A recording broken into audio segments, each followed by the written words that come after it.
Hello, everyone, and welcome to the Testing Psychologist podcast. I'm your host, Dr. Jeremy Sharp, licensed psychologist, group practice owner, and private practice coach. Many of y'all know that I have been using therapy notes as our practice EHR for over 10 years now. I've looked at others, and I just keep coming back to therapy notes because they do it all. If you're interested in an EHR for your practice, you can get 2 free months of therapy notes by going to thetestingpsychologist.com/therapy notes and enter the code TESTING. This episode is brought to you by PAR. The new PAR training platform is now available and is the new home for PAR talks, webinars, as well as on-demand learning and product training. Or learn more at parinc.com/resources/PAR-training. Hey everyone, welcome back to the Testing Psychologist podcast. I am thrilled to have 2 guests here with me today. I've got Dr. Karen Pavlidis and Fran Schopick, who's an attorney. They are co-founders of the Working Alliance, which is an education resource devoted to helping mental health providers build awareness of risk management and protect their practices. We're going to talk all about the Working Alliance and what it entails, but it's essentially like, you know how we're always looking for paperwork packets and disclosures and informed consents, that kind of thing. So it's all of that with the added benefit of being co-authored by an actual attorney, that's Fran, but it's also kind of a wraparound support system where they offer webinars and add-on modules, office hours, consultation to assist practice owners and psychologists in risk management. So fantastic resource, and you'll hear all about it during the episode. So Fran is an attorney in Washington State with a unique background in psychiatric research and social work. She was a social worker before she became an attorney. She devotes most of her time representing mental health care providers facing licensing board complaints. She's a speaker on ethics and risk management and focuses on strategies for providers to avoid or navigate through licensing board investigations. Karen Pavlidis, PhD, is a psychologist with over 25 years of experience, licensed to practice in Washington State. She's the founder of Child and Teen Solutions in Seattle, a group practice that offers both assessment and evaluations for children and teens. Karen also serves as a clinical instructor at the University of Washington's Department of Psychology. So, like I said, we had a fantastic conversation around risk management and everything that entails. I love getting Fran and Karen's perspective and seeing how they come at things differently as an attorney and a psychologist. And as always, I think there's a lot to take away from this episode.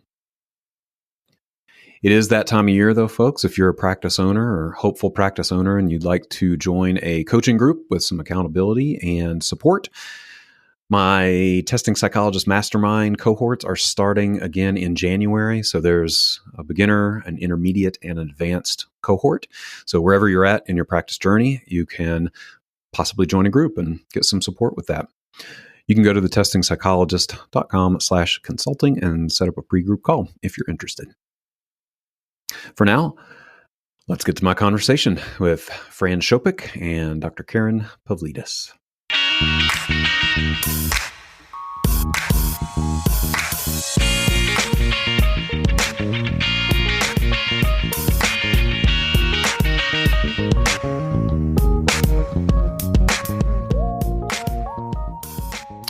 Karen and Fran, welcome to the podcast.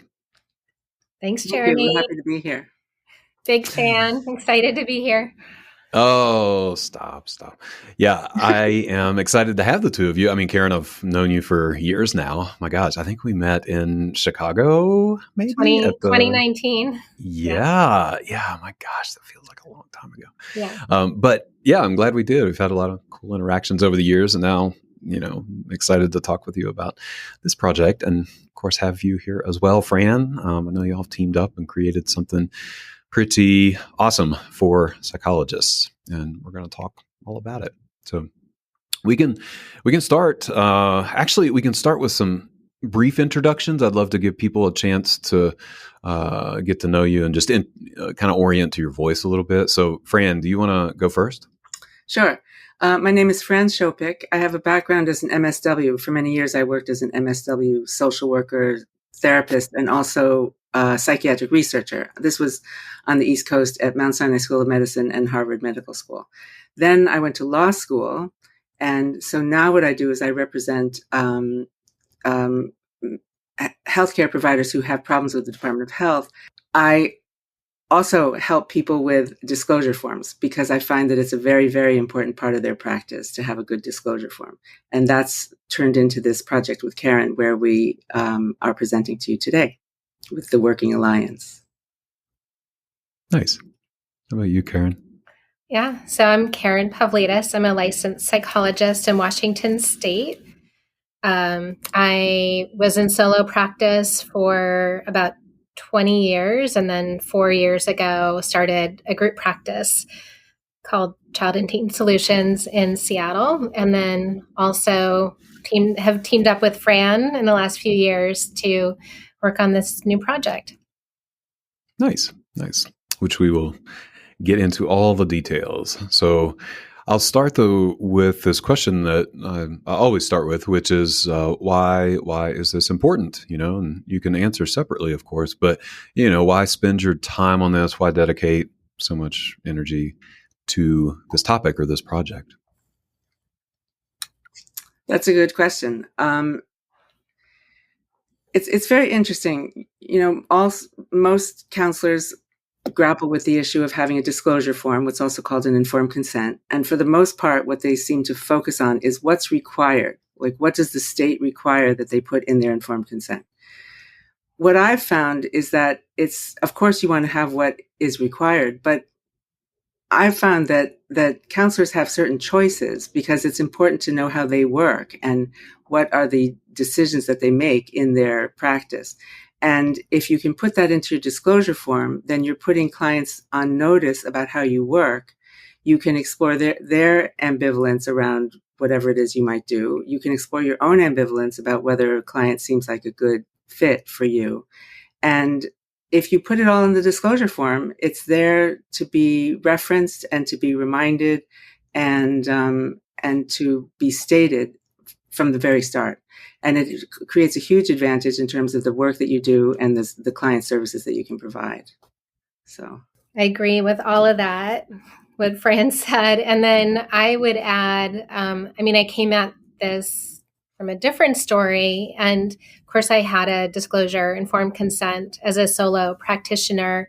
But it really wasn't until I started the group practice that I really had to wake up and discover how important it is, both in terms of having the clinic run smoothly and our clinical work as smoothly as possible. It also, as I was opening my eyes to that with the group practice, I could look back and see how, we all have certain challenges that pop up in our practices. And I'm glad we're talking to probably a lot of your listeners are people who do evaluations, and that's a big focus of my practice and always has been. And I work with kids and families. So I think when you bring that combination of kids, families, evaluation, in Washington State, we have this added complication. I would call it a complication for this conversation, but that adolescents ages 13 to 17 can consent to their own care. So there's just a lot of nuance when we're doing services and evaluations. So, in these early years, initial months, years of the group practice, I realized sort of retrospectively that there were sections that had I included in the disclosure form in my longer career as a solo provider, I think it would have really helped smooth out some of the bumps that can come up for us in doing evaluations with kids. So, yeah, it sounds like it was born in part from just personal experience, which I think is true for a lot of things that we work on. But this area is pretty fraught. I think a lot of folks struggle with just documentation and what needs to be in the disclosure form, how much to put in there, like what the nuances should look like. And yeah, I think there's going to be a lot to take from this conversation. But y'all, I mean, it sounds like you turned your kind of personal experience into a little bit of a springboard to help other clinicians. Very much going through the same thing. Yeah. Can you tell me a little bit of the origin story? I mean, I know it sounds like you know, Karen, were going through some things in your practice and, you know, maybe learned a lot through that, but I'm really curious just how the two of you connected and decided to actually launch this venture. Awesome question. Fran, do you want to start this one? Well, so I had been first as a social worker, I spent many, many years doing individual one-on-one practice. My first job was at an agency in Brooklyn, New York, that worked with families, but every permutation of the family. I worked with individual clients who were 2 years old or 3 years old, and also, of course, who were adults and teens. And then I worked with sibships, you know, with groups of siblings. I worked with groups of unrelated people. I worked with couples, families. It was a great experience. And I found that the sort of grounding to that work was informed consent, was having people understand what the goals were. You know, who was the client? Was it the child? Was it the whole family? Was it the couple? And the work that we got done was, I think, enhanced by that. Then when I started to do psychiatric research, I noticed that the other people in the project at the hospital, the School of Medicine, they said that they took like 2 minutes or 5 minutes to do the informed consent, just to get the signature. And I realized I was spending like 15, 20, 25, sometimes longer with clients, just going through the informed consent because I wanted to give them a chance to ask questions. Often people would say, no, I don't have any questions. Let me just sign. And I would say, no, for me, then I need to know that you're aware of this. And I want to know how you feel about it because it's important. And sometimes I would joke and I'd say there's going to be a pop quiz at the end and, you know, where I'm going to ask you questions. So I found that process was really very helpful. And some people felt that the retention rate was higher when we spent more time with the clients. So then fast forward, and now I'm a lawyer, and now I'm helping people put together their informed consent. And I'm just kind of realizing how important it is to have a conversation and to be able to refer back. Because people, when they come to you for an evaluation or for therapy, they're not really thinking about what you're telling them. They're thinking, I've got a problem and I can't solve it myself and I need your help. Could we just get to that?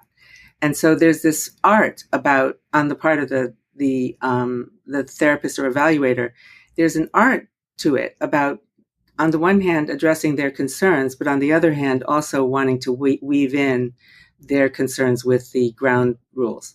And I came to realize that informed consent was sort of a two-way street, you know, that it was the client understanding what is involved, but it's also the therapist or the evaluator understanding whether what they have is what the client needs. And so, because if it's not what the client needs, then they have an ethical duty as well as a self-protective duty, or if it's not a duty, it's a hope that everybody can come through this in the best way possible. So I just kind of began to put that together. And then when I met Karen has this very interesting practice and very interesting background. I mean, and so the two of us, you know, I'm kind of thinking about all these things, and she's like, you know, that's a really good idea. And that it actually, she found that it was helping her clients. It helped her give better client care and better clarity to the evaluation process. So we just kind of realized, wow, this is a really kind of interesting combination, and it would be great to put together this product so that we could help people have a better experience with the informed consent and disclosure. The two terms in Washington, they call it a disclosure, meaning it's what you disclose to the client so that they can make an informed decision about how to work. And some states call it an informed consent, but it's basically the same process. Gotcha. Yeah. So the way you describe it. Yeah. Yeah. It's almost like, I think it may have been Jordan Wright who said something like consent is a process, not a document. And this reminds me a lot of that statement. Absolutely. It overlaps quite a bit. Yeah. That's fantastic. And as far as, from the business aspect, I don't want to spend a ton of time on this, but I am, a lot of people out there probably think about selling something, paperwork or who knows what, a course or something like that. I mean, did you actually what kind of convinced you that there was a gap in the market here? Or, what did you see that compelled you to really take the leap and create a business out of all of this versus just like, hey, we're friends, you're an attorney, I'm a psychologist, this is cool, thanks for the documents, I'll see you later. Like, how did you take it to the next level? Well, do you want to answer that, Karen, or shall I? Sure. Yeah. I can give that one a go. So we actually spent a fair amount of time researching what was out there. And that was a really interesting project. And there are a lot of good materials out there. And what we were finding was that, at least what we saw was out there, the focus was on requirements, whereas, a big part of the story of the Working Alliance is realizing the importance of going beyond just what's required, our state requirements in the disclosure form. And what I came to appreciate is that it's a tool, that helps us work clinically. But I could go in all different directions here, but in the first months of the group practice, things were bumpy, just going from solo to, several employees. And I think just when you increase the numbers, it puts a spotlight on where the vulnerabilities are in the onboarding process when taking new clients. And so each hiccup,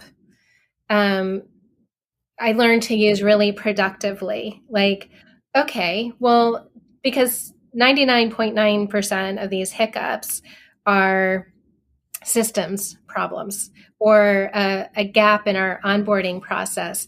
And it wasn't a gap in that we missed something that was required. It was that, we really need to give our new clients or prospective clients the chance to understand what to expect from us clinically, and so really learning to use the disclosure form clinically, what are the expectations for parent involvement? What can they expect, risks and benefits? We can come back to that one if you want. Potential risks and benefits when you do an evaluation with us. What do people really need to know? And it's that addressing, setting the expectations and being super transparent. It really empowers the prospective clients as consumers to make an informed decision. And it also creates consistency within a clinic. We all have our different styles and ways of working, but those fundamental processes that sort of make us who we are in terms of the quality that we deliver has a lot to do with the structure and processes. And so, there was just so much that happened in that first year. And to this day, I'd say every week I'm tweaking and adding things to our form. But yeah, so back to the question about the business, as far as we know, this is the first project, or document package that really addresses the more clinical nuance and the ways to customize the documents to fit someone's own practice. And so what we have is this add-on bank, that goes beyond the core. Anything, Fran, that you would add to Well, that? first of all, we're always saying it's important to add that this is educational. This product is educational and informational. So when Karen talks about something that's clinical or referring to her practice, it's sort of informational about that. We're not giving clinical advice, and I'm not giving legal advice, and we're not creating legal or clinical relationships. But yeah, it was just interesting. As a social worker, I was aware that my client is, of course, the focus of the duty of care is to the client. As a lawyer, my my responsibility is to my client, who now would be the counselor, right? Because I'm working that way. So in conceiving these products, I'm thinking about the protecting the counselor, and the counselor's thinking about protecting the client. And so there's this kind of spectrum that we try to cover, because I want the counselors to be safe. And so there was this kind of discovery about, well, what does a counselor need? Or do you need two signatures for, to go ahead and do an evaluation, or two signatures of parents? Or do the clients understand what the confidentiality limits are? And, can we really make that clear? Can we make it'd be better to make it clear at the beginning, rather than to say, oh, by the way, while you're $2,000 into the process. So, and I also realized, from my point of view as an attorney helping people with their disclosure forms, is that I think it's very important for the disclosure form to have the counselor's voice, and that it's personal to the practice. So people would come to me with their disclosure forms, and I would help them with their disclosure forms. It was always kind of from the ground up. And I still enjoy doing that if that's what people want. But people would also say, well, don't you have some language? Could you just use it? Could we just pop it in? And I would, there are pros and cons to that. And then I thought, well, maybe I could put together some language and have it work. But I still want people to speak to a lawyer in their jurisdiction to make sure that they are following the rules of their state. So it just kind of, it kind of grew into this project where, as I became more and more aware, largely through Karen, that this work was actually helping her give better services. And, that the work that I was doing, as I was trying to think in terms of the counselors, was actually giving better services down to the clients. So it was a really wonderful progression of awareness. And then we thought, well, if we could put together a project, what about the education piece? So then we wrote up this huge piece. Every form has, each section really has an explanation as to why this is important and how it can help you protect yourself as well as give better care to your clients. And so that you don't make promises that you can't keep, for instance, or that you don't overstate confidentiality. When people say everything you say here is confidential, that's not really true. And sure, there can be so many exceptions that, from the client's point of view, it doesn't feel like there are exceptions. So it doesn't. I'm sorry. From the client's point of view, it does not feel as if it's as solid as they are under the impression that it is. That everything is confidential, because there's so many exceptions. So anyway, so it kind of it evolved into thinking, if we could have a project and a product that was available, and then we can also, explain the things, maybe that could help improve the services all around. Yeah. I like that frame, looking through this lens of the consent or disclosure document as a process, as a almost like a rapport builder or an alliance builder. Like, it's all going to flow through to better service and a better experience, right, for, and also more everyone. People throughout the country, as an educational piece, informational. And I'm not practicing law. Karen's not practicing psychology. There are people throughout the entire country who can benefit from this. So we're hoping that if people find it interesting and useful, that they can also access this product. Yeah, absolutely. Can I expand on something important that Fran said? So, Fran, thanks for clarifying that. I'm talking about clinical, like kind of self-referencing, like how things work at my clinic. But we took great pains to not tell people, like in these educational discussions, as Fran said, each section, each add-on, each module, each supplemental form has an educational discussion. And we went through great pains, when we wrote these, to make sure that that nobody would experience it, that we were suggesting like that you should handle this way or that this way. Like, we acknowledge that everybody works different clinically. Everybody has different comfort levels with different specialties and subspecialties. So really those discussions about how to apply this clinically are more about, we highlight like questions to ask ourselves, like to consider this or that. And we give examples and samples, but it's not meant to be like, oh, you're supposed to handle it such and such way. It just, to just bring that awareness to that we have choices and options, and just trying to address some of the blind spots that I think a lot of us clinicians can have. Well, I think that's a nice segue. People, for better or for worse, love stories of hardship and mistakes and that kind of thing. And I know that from what y'all said before we started to record, that there are some personal experiences that drove the creation of the Working Alliance. And so I wonder if we could spend a little bit of time there, maybe framing it. I mean, Fran, from your perspective, you could certainly talk about like some of the, I don't know, the horror stories or, things you've seen that were not so great. And Karen, I mean, you can obviously talk about little missteps in your practice, or like you said, like the bumpy parts that catalyzed some of the work here. So whoever would like to start, I think, like I said, for better or for worse, people always like to hear how we might be messing up. And of course, we'll talk about what to do about it. Yeah. The first incipient piece of it was when I was, as a social worker, I was working in New York City, and I was based in New York City. I was working in the Bronx at the time, and I was on jury duty. And jury duty is a very mixed bag. Everybody hates it, but then sometimes you develop these little cliques as you're waiting around to see if you're going to be called.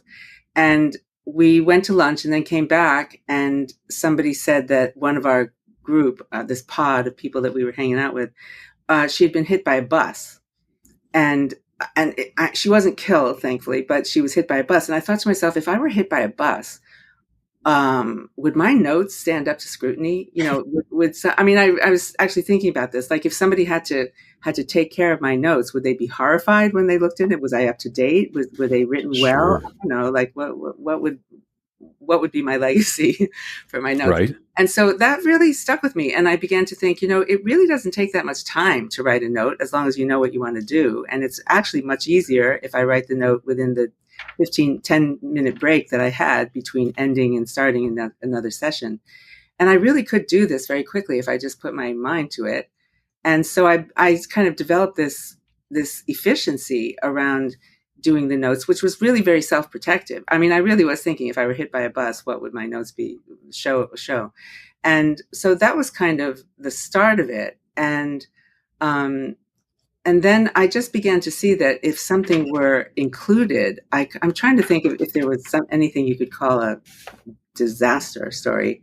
But I found for myself, actually, I began to find as a lawyer that some people were giving me stories that I couldn't address that were better addressed early. Like someone said, I'm so upset I can't do what you're asking.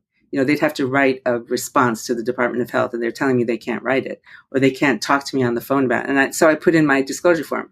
I understand that this is upsetting. I understand that it's traumatic, but you have to be able to talk to me. If you can't talk to me, then I can't work with you.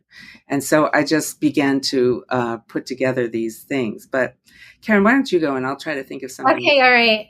So I'm going to knock on wood. I am very superstitious. I haven't had horror stories. I've had, there's been, I'd say they definitely fall into the category of hiccups, bumps, I'm a ruminator, lost sleep. Sure.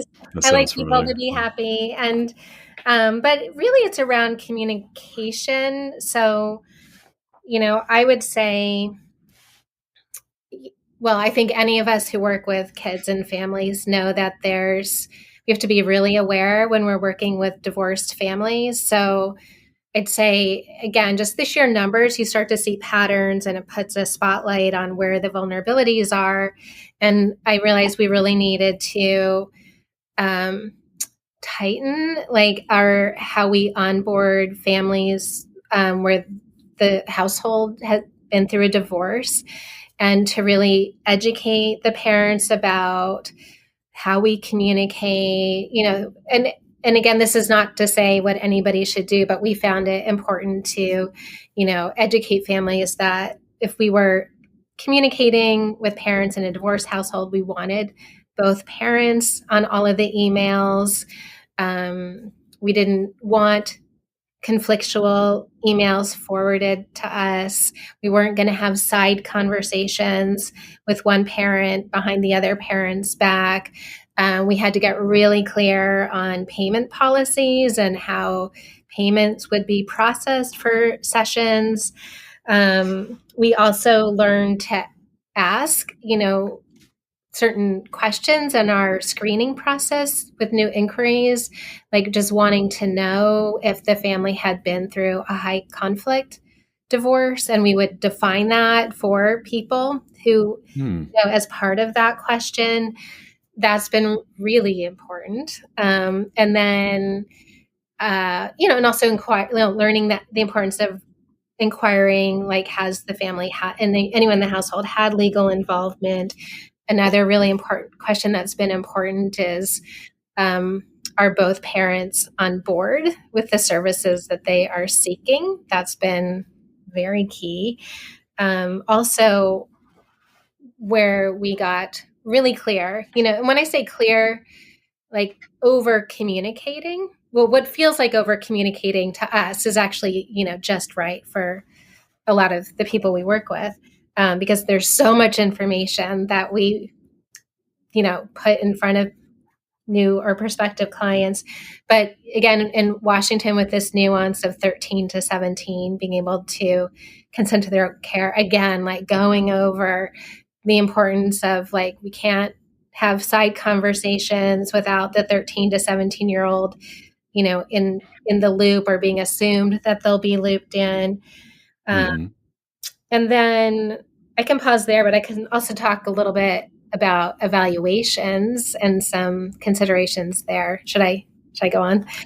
Well, I mean, I can just validate. I feel like this experience of working with separated or divorced parents is a pretty common one. I feel like of all the issues that I've consulted our practice attorney about in the last 5 years, I mean, it's probably 90% something related to separated or divorced parents and medical decision making and who has access to records and who can do this or that, Yes.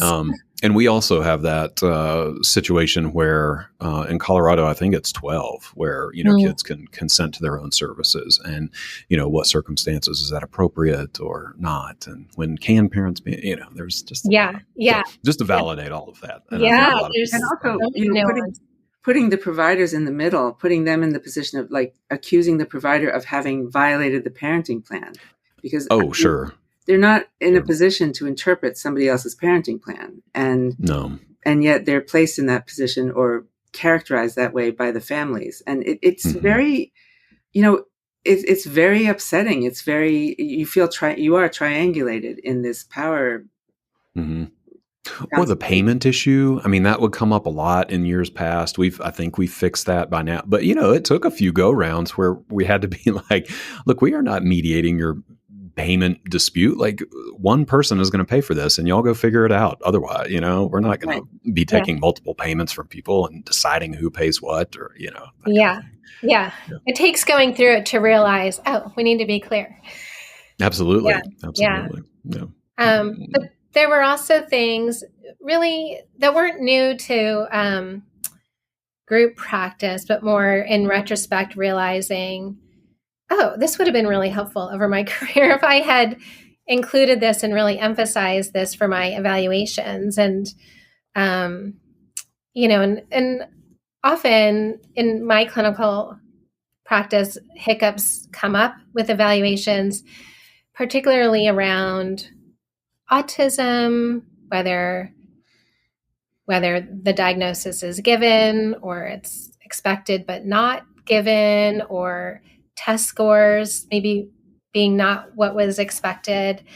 And I have found it really important. It's probably one of my favorite sections of my disclosure form is the potential risks and benefits of evaluation. So every intake, I start with that.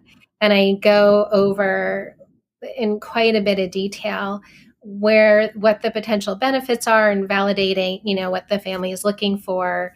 And again, I'm working with mostly kids here that I'm evaluating. And then also just walking through the potential, like the risk, that a diagnosis might be given that's not wanted, or a diagnosis may not be given that is wanted, or that there might be some scores. And also talking about, as part of that, not just, okay, well, here's the risks, here we go, but also talking about the steps that I take to mitigate those risks and create transparency in the evaluation process.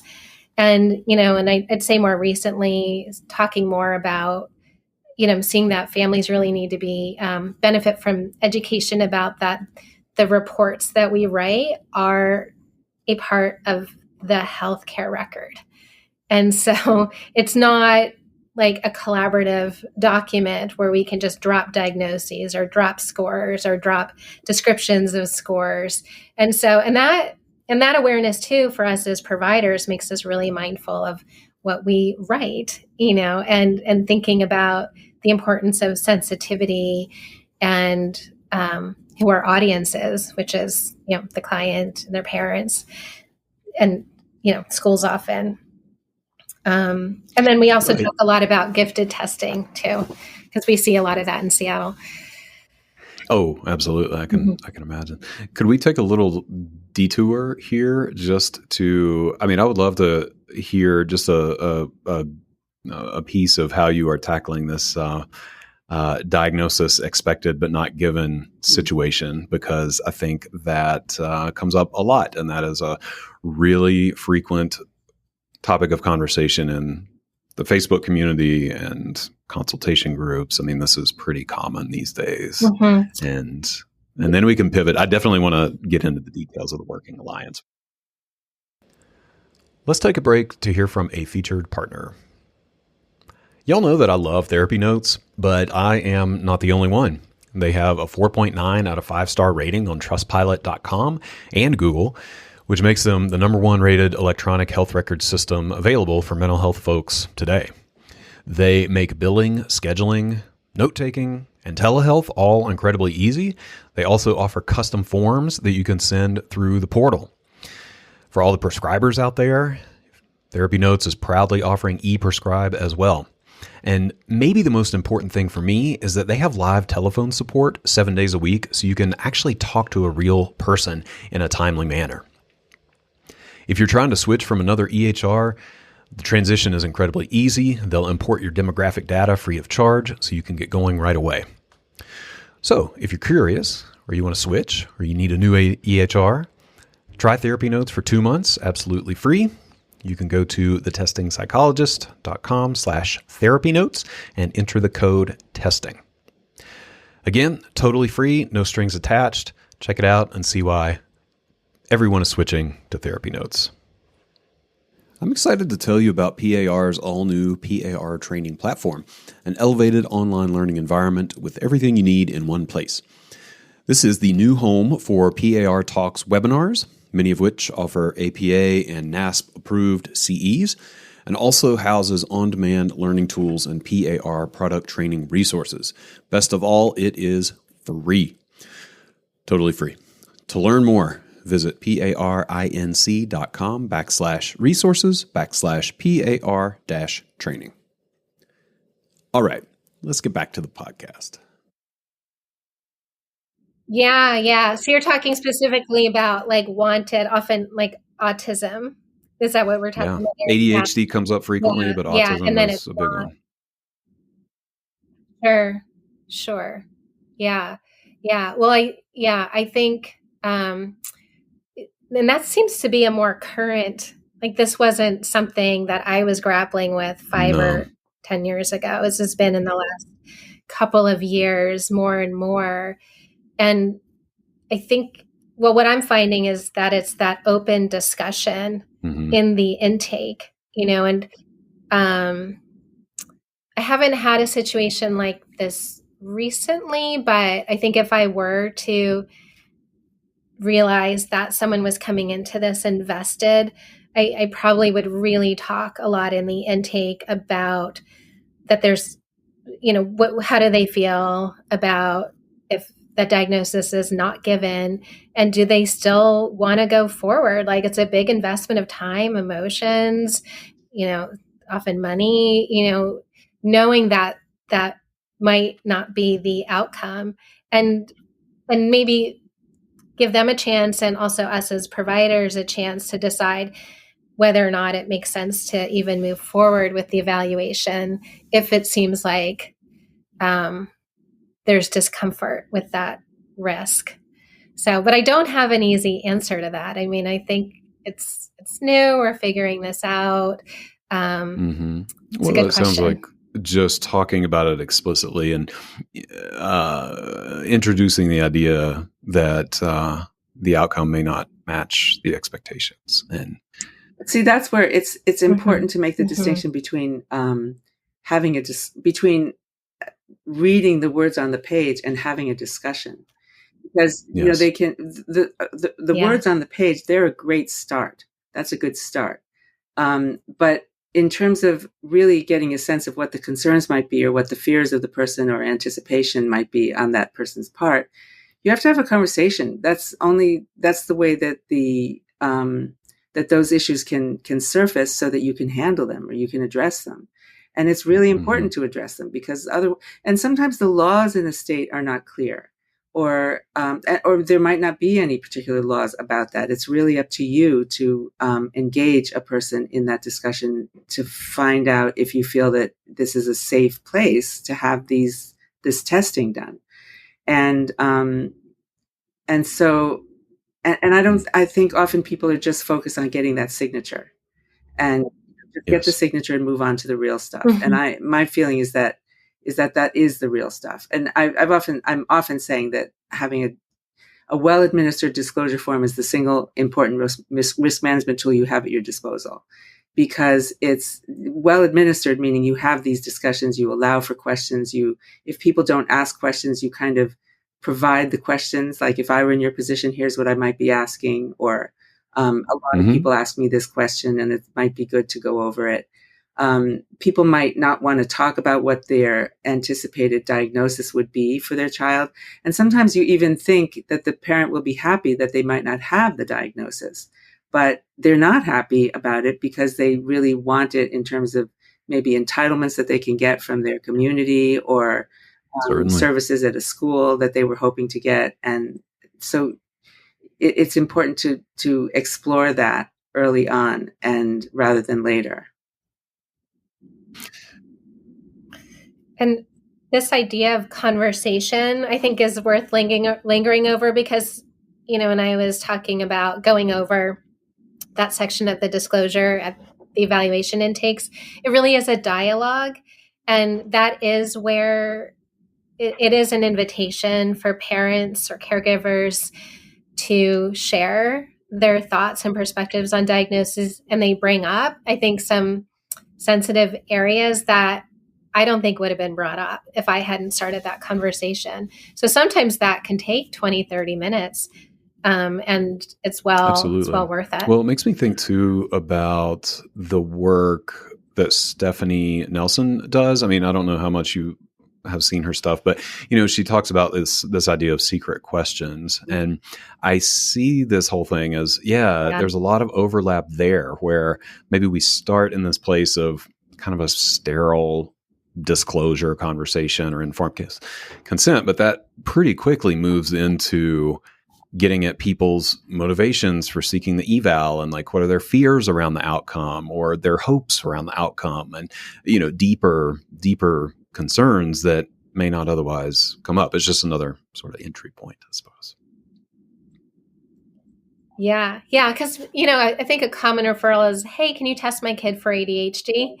And it's like, here, just give my kid that test. And, it's our job to really educate and onboard families about, this is a very complex process where we have to look at the whole picture. And it's not just a matter of, giving a test. And sure. I think that's just, we have a responsibility, I feel like, to really inform families about that. I agree. And I'm guilty of not doing that. It's so, being crunched for time and especially I think taking insurance, you know, there's a lot of, hey, we just need to be as efficient as possible and move to the, like you said, the good stuff. But there's a lot to be had. That's where that balance comes in. And it's an art, to be able to do that, to be able to do it in a way that people can tolerate and that you can still get what you need to get done. So I wonder, again, I know I keep putting this off. We will talk about the actual product that y'all put together, but this is so, this is a rich discussion. I am curious if y'all have strategies. I mean, when you say it's an art, are there ways that you found, either of you, to be helpful in navigating these conversations beyond just, hey, do you have any questions about our paperwork? Or, hey, do you have any questions about our policies? Like, how's this actually getting woven into the appointment? Well, so first of all, there are certain things. One of the disasters that can happen, to give an example, is where you start to talk to somebody and then they tell you something that requires reporting, mandatory reporting. They'll say something about, let's just say, abuse of a child. But you haven't yet had a chance to get into the disclosure form, so you haven't formally told them that there's mandatory reporting. What can be helpful is to have in all your materials, like on your emails or on your website, on your call waiting, or on the, if there's a recording as a person waits to get online to get through on the phone, to say something about that there's mandatory reporting, that if there's information about abuse of a child or abuse of a vulnerable, disabled or dependent person, that you'd have to report. So that at least that's out there. You want to go over it again with the disclosure form, but it's out there so that if you're hit with that information before you have a chance, you can at least feel that they've been informed. That's one thing. Then then they come into your office, the person comes to your office and they want what they want, let's say testing or if it's therapy. And you've got this thing to handle, which is that they need some services from you.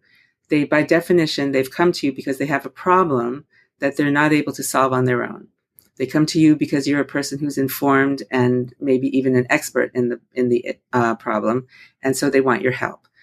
As you're talking to them, you have no idea of what they're actually hearing, because on some level they're probably focused on whatever it is that they've come to you for. So if you start in on a consent form, they're not going to listen to you because they're like, why can't we talk about why I'm here? So in general, it can be helpful to have to talk to the person about what brings them there. How can I help? What is it that you need?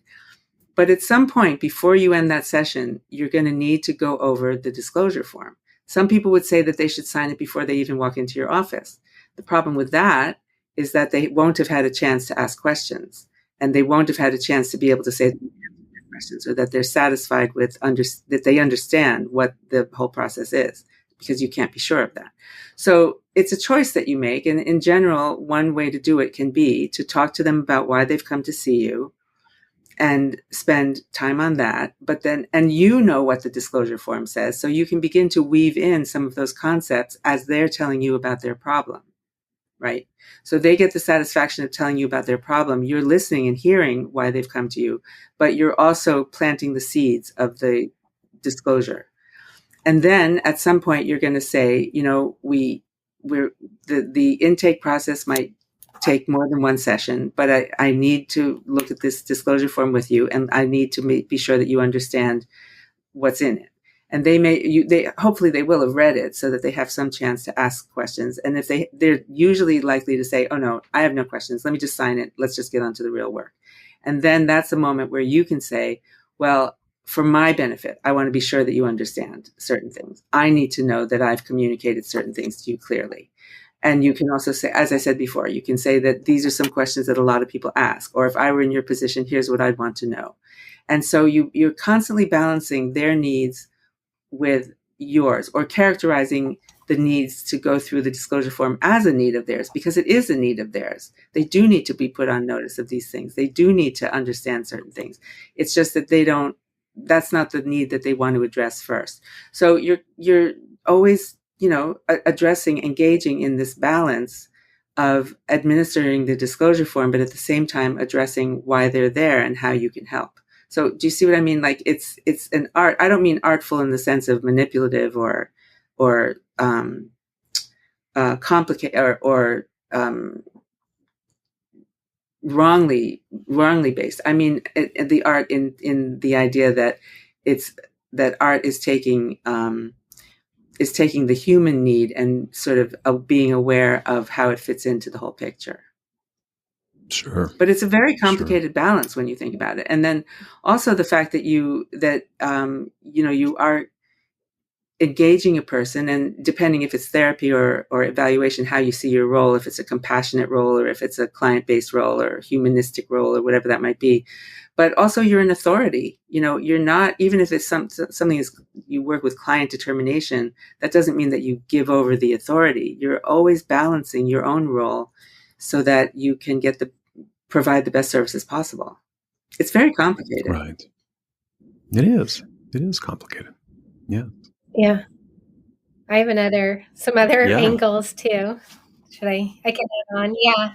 I mean, one of the harder things of what we're talking about as far as communicating the information and the disclosure is that it's so much language and it's so much reading.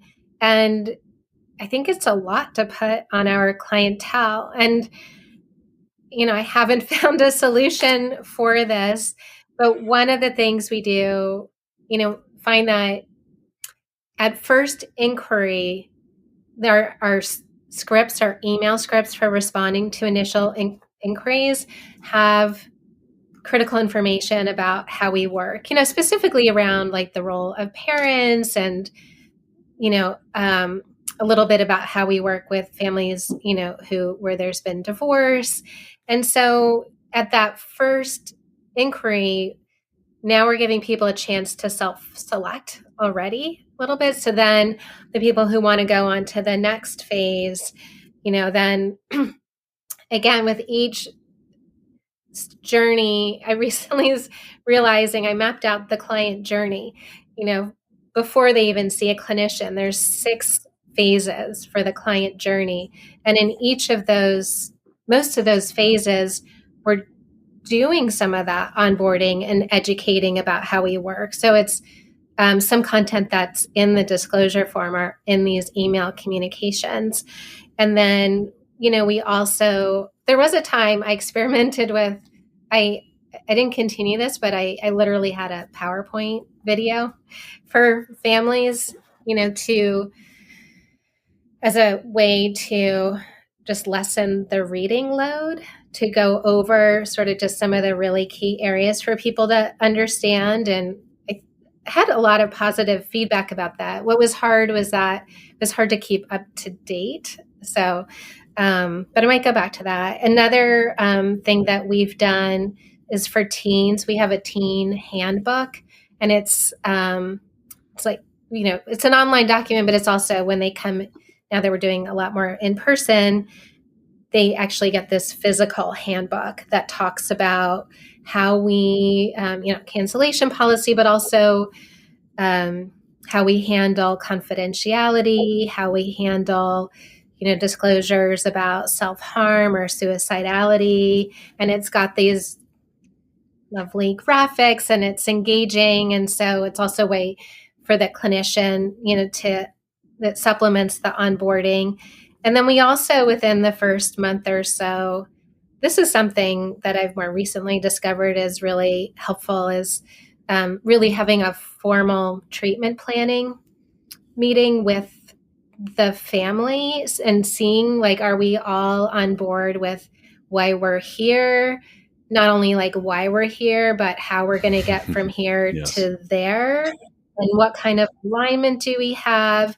And that has been really powerful as well. And so even though that doesn't look like the disclosure, it is related to that process because it's orienting people and giving like another chance to have this discussion maybe several weeks and also starting always with being us. clear about who the client is and who's the client and who's a collateral. Yes. Because parents might approach you for services for their child, but if the child is the client, that's where the focus is and the duty of care. And parents often, especially when you have a 13-year-old, or as you say in Colorado, a 12-year-old in charge of the process, there's a real departure from the normal or the usual power balance within the family. Usually it's the parents who tell the kid what to do, but in this case, for the parents to even talk to you, they might need a signed release of information from the child. So that's a big adjustment, and it's important for the evaluator to be clear. And you'd be surprised how many times people are not clear about who's the client. So it sounds like a simple question, but it's not a simple question. And that's a really important piece of the care, is making that clear, because you might be clear about it, but the clients, whatever that means, whoever those people are, the people in the room might have a different understanding of it. And right? I mean, it's just, it can be shocking that you thought you were. That's why Karen was talking about over communicating. One example of it is that you think it's clear because you said it once, but it's not necessarily clear, and it's important to reiterate it every time so that it's reinforced and everybody's in agreement about it. That's such a good point. Yes. I mean, in a profession that's based so much on trust, this is a huge part of the process, and doing our best to ensure that we're transparent and communicating everything as clearly as we can. Right. But it's easy to miss things. So let's actually talk about what y'all have going on. This has been a long build up, but give me just big picture, like, what is the Working Alliance? Karen, yeah. Okay. Yeah. Well, you were excited when we came up with the name, the Working Alliance. A little bit of a play on words. But what Fran and I have discovered is that together, like, we have a synergy, in ideas, and we write really well together. And so I think the idea being, we've created this Working Alliance to help providers with the alliances that they have in their work. And, we, in the last 2 years, we've done a number of continuing education talks, more locally, like to the Washington State Psychological Association, UW, Seattle Children's, and then some other, like, early career psychologists in Washington State, and some other areas of our mental health community. Fran, for years, has been presenting nationally for continuing education on law and ethics. And I think where our synergy, like where we focused a lot in Washington, is working with the nuances of working with children and families, as well as, considerations for reducing risk of board complaints. So really our primary emphasis when we formed the Working Alliance was on these educational webinars.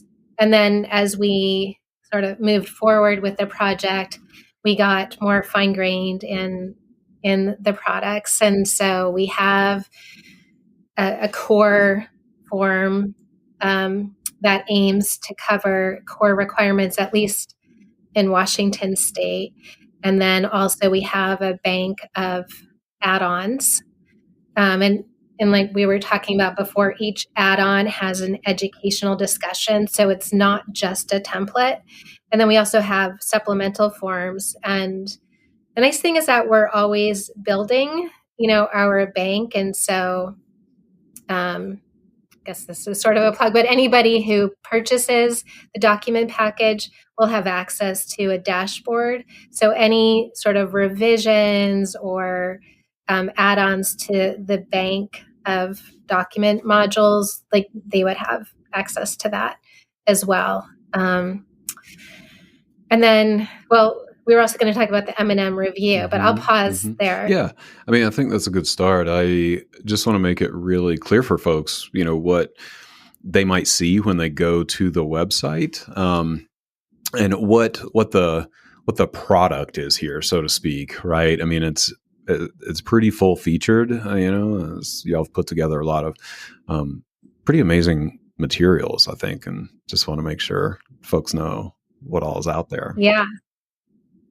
Yeah. Yes. We have a solo document package, and then we have group practice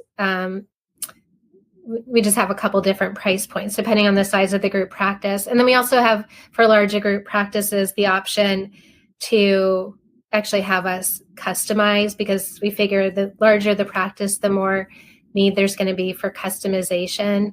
But the solo and group are basically the same, it's just different wording instead of my policies, it's our policies. And then we also have, for the group practices, a provider addendum, so that each provider, has a document with their own education history. But, examples of some of the add-ons we have are modules that we would consider general interest, like adolescence and confidentiality, LGBTQ plus affirmative mental health care. We have sections on role clarity, multiple roles, a lot about communication. So how providers might think about electronic communications, how questions to consider about a no secrets policy. We also include discussions about respectful communication and how that's a value in the workplace. And again, for providers who are interested in this, who want to also communicate to clientele that there's parameters around respectful communication.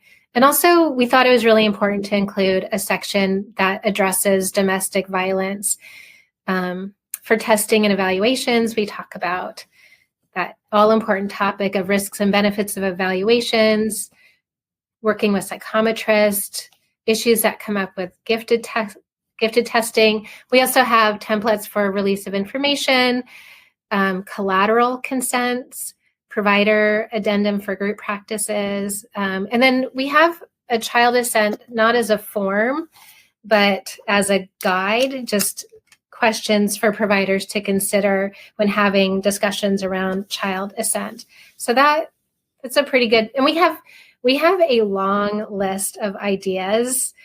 We just realized we wanted to launch with at least a subset of our ideas, because, but our intention is to keep adding to that bank. And also we want to hear from people what they think is missing and what they would like to see, because we will write those add-ons as well. So that's the document. And then let us know when you want to talk about the M&M review. Yeah. I mean, I think we can transition to that, but I want to highlight kind of on y'all's behalf, that, I mean, yes, you have this really comprehensive document package that you can tailor, for different types of practitioners or groups.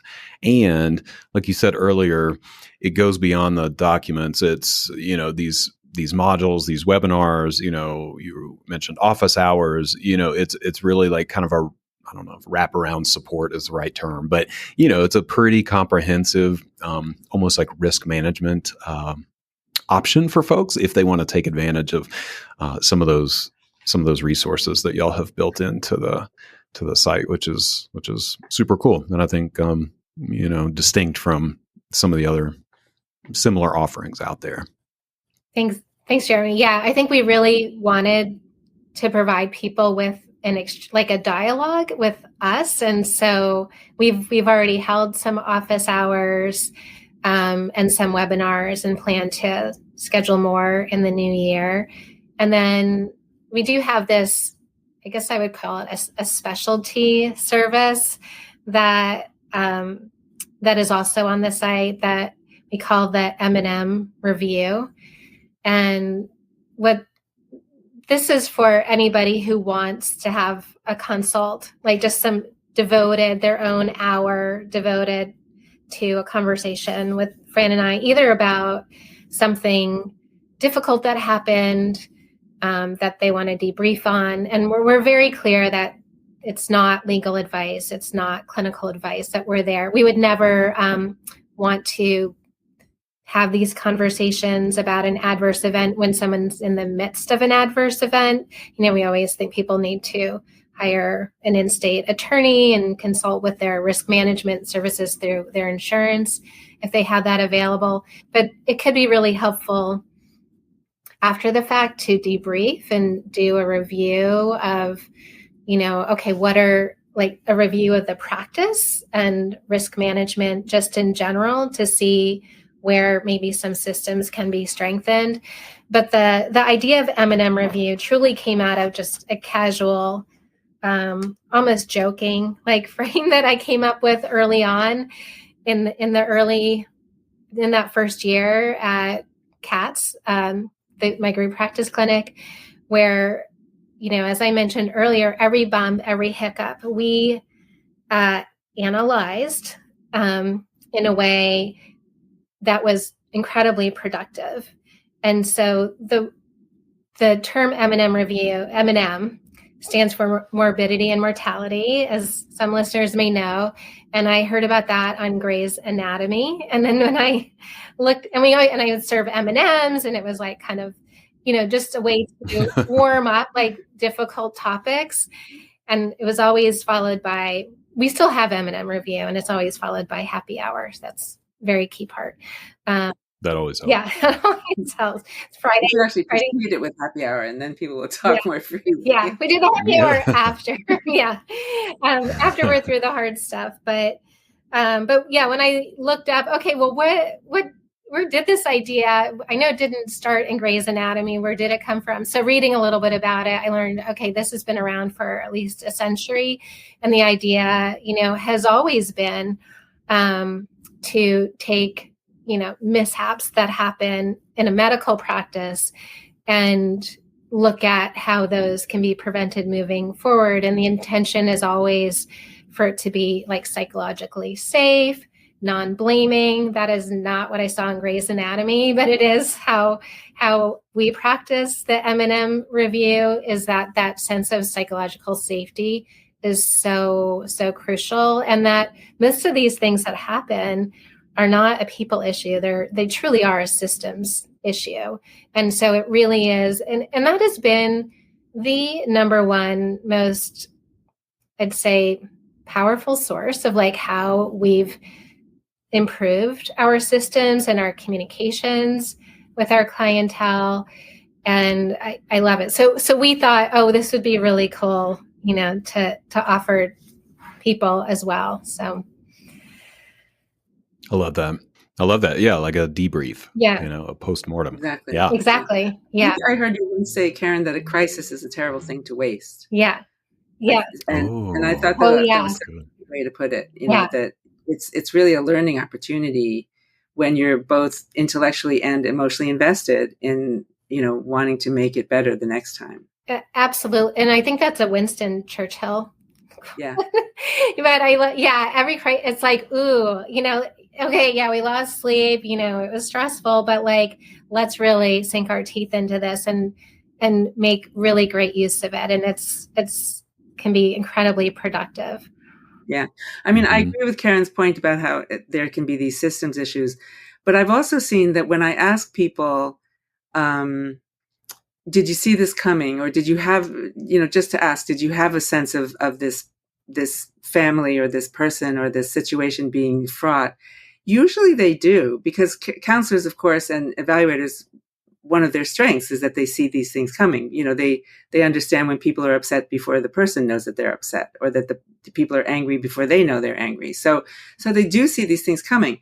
But the other side of the work is that you don't want to be judgmental. There's this feeling that you should be neutral, that you should give the person the benefit of the doubt. And so what can end up happening is that you give the other person the benefit of the doubt to your own detriment.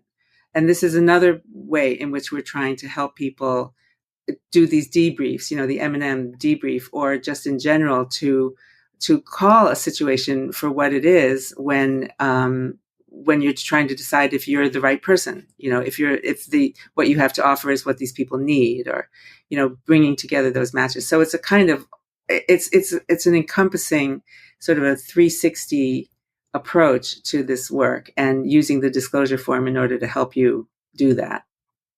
And the M&M process, and that's the, I guess, the overall of what we're trying to offer here, so that people can protect themselves before they enter into these situations, but also in the situations, how you can make the best of it, and afterwards how you can debrief. Mm-hmm. Yeah, I mean, that's the thing that I love about this approach, is that it's a 360 degree perspective where you're trying to support clinicians at every step of the process. And I love the idea of the debrief because I feel like we never get that. I mean, maybe we do it with our friends or colleagues or spouses or whatever, but, to actually sit down and have a little bit more formal, informed debrief and think, what do we learn here? What would we do different? And have some real input from, professionals is super helpful. Yeah. Right. And a lot of these forms that we've seen are, this combination of my being a lawyer with being the social work background and Karen's being a psychologist, I think, we bring a lot of experience to it and a lot of thought over the years. Absolutely. So I think that they're unique in that way too. Sure.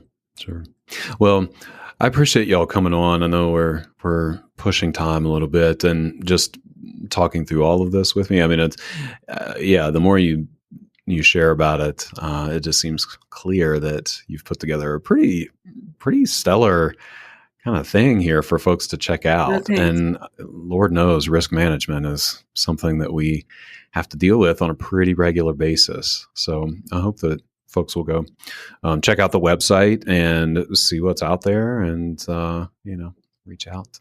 Yeah. Thank you. Thank you for having us. This has been great. Yeah. Good. Yeah, I'm happy to have you. Thanks for coming on. I'm very grateful. Okay. Jeremy, we are going to give a code to your listeners for 10% off the documents. So we will share that with you. But this has been really fun. Thank you, Jeremy. Of course. And I'll put all that info in the show notes for anybody listening to make sure go grab that code and check out the Working Alliance. Great. Thanks, y'all. Thank you. Thank you. All right, y'all. Thank you so much for tuning into this episode. Always grateful to have you here. I hope that you take away some information that you can implement in your practice and in your life. Any resources that we mentioned during the episode will be listed in the show notes, so make sure to check those out. If you like what you hear on the podcast, I would be so grateful if you left a review on iTunes or Spotify or wherever you listen to your podcasts. And if you're a practice owner or aspiring practice owner, I'd invite you to check out the Testing Psychologist Mastermind groups. I have mastermind groups at every stage of practice development, beginner, intermediate, and advanced. We have homework, we have accountability, we have support, we have resources. These groups are amazing. We do a lot of work and a lot of connecting. If that sounds interesting to you, you can check out the details at thetestingpsychologist.com/consulting. You can sign up for a pre-group phone call and we will chat and figure out if a group could be a good fit for you. Thanks so much.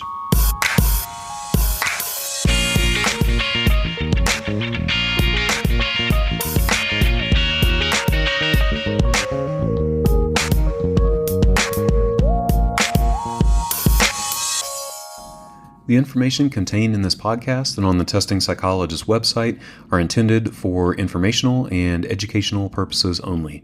Nothing in this podcast or on the website is intended to be a substitute for professional psychological, psychiatric, or medical advice, diagnosis, or treatment. Please note that no doctor-patient relationship is formed here, and similarly, no supervisory or consultative relationship is formed between the host or guests of this podcast and listeners of this podcast. If you need the qualified advice of any mental health practitioner or medical provider, please seek one in your area. Similarly, if you need supervision on clinical matters, please find a supervisor with an expertise that fits your needs.